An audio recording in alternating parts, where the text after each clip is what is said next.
ನಮ್ಮ ನಿಮ್ಮೆಲ್ಲರ ಅಚ್ಚುಮೆಚ್ಚಿನ ಕನಸುಗಾರ ಕವಿ, ಡಿಫ್ರೆಂಟ್ ನಾಟಕಗಳ ಸೃಷ್ಟಿಕರ್ತ ಶ್ರೀ ರಮೇಶ್ ಎಚ್ ಬಡಿಗೇರ್, ಸಾಕಿನ್, ಚೆನ್ನಾಪುರ. ಇವರ ಸಾಹಿತ್ಯದಲ್ಲಿ ಮೂಡಿಬಂದ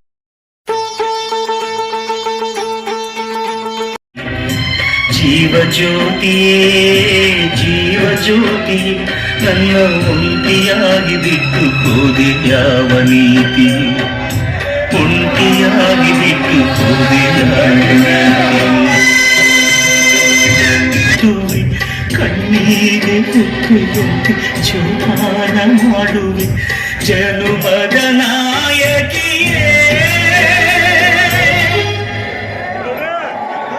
ಚೈತ್ರ ಯಾತ್ರೆಗೆ ಸುಖವಾಗಿ ನೀನು ಹೋಗಿ ಬಾರು ಜೀವಜ್ಯೋತಿಯೇ ಜೀವಜ್ಯೋತಿ, ನನ್ನ ಒಂಟಿಯಾಗಿ ಬಿಟ್ಟು ಹೋದೆ ಯಾವ ನೀತಿ.